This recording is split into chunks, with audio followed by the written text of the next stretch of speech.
কারো কথা সংবিধানে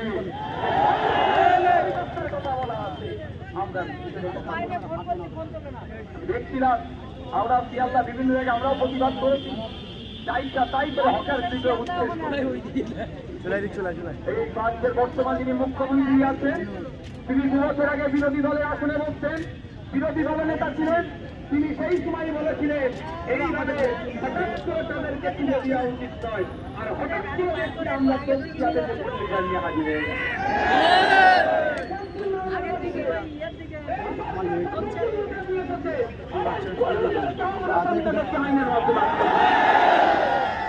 আপনাদের জানিয়ে রাখি বর্তমান যে নতুন সরকার এসেছে, সরকারের যে গঠনমূলক কাজ হবে সমস্ত সেগুলোকে সাধুবাদ জানাবো, আর যেগুলো নাগরিকের বিপক্ষে যাবে তার চরম বিরোধিতা করবো।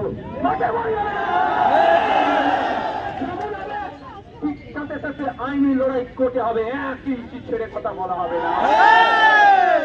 মানুষের ভোটে নির্বাচিত সরকার জনগণের কথা ভাবছে, পুঁজিপতিদের কথা যদি ভাবে, কর্পোরেটের যদি কথা ভাবে, তার বিরুদ্ধে গণতান্ত্রিক পর্যায়ে লড়াই সংগ্রাম জারি থাকবে। রাজি আছে?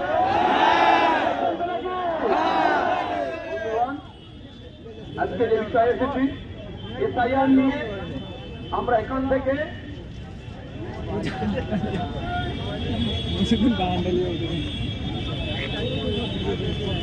আমরা গণতান্ত্রিক প্রক্রিয়াতে এই লড়াই সংগ্রাম চালিয়ে যাব।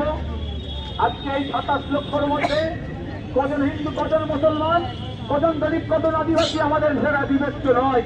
আমাদের বিবেচনের একটাই জায়গা, সেটা কি? একটাই, সেটা আমরা বাঙালি, আমরা সহপ্রতিবেশী, আমাদের ভোটারের নাম ফিরিয়ে আমাদের আনতে।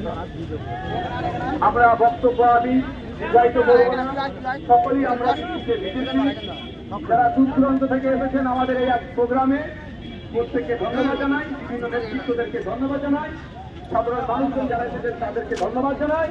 আমি আপনাদের কাছে একটি অনুরোধ যে আমাদের পাশে থাকবেন, গণতন্ত্র রক্ষার লড়াই আপনাদের সাথ চাই। আপনারা সাথ চাইলে দিলে এই লড়াই আমরা জয়ী হব, এবং 27 লক্ষ যে ভোটারের নাম দিয়ে রয়েছে প্রত্যেকের নাম ফিরিয়ে নিয়ে এসে ভোটার লিস্টে তুলতে সক্ষম আমরা হব। আশা করতে পারি তো নাকি? এখন স্লোগানিং হবে, স্লোগানিং গিয়ে আজকের এই আমাদের মিছিল শেষ হবে, তারপরে আমরা ডেপুটেশনে যাবো।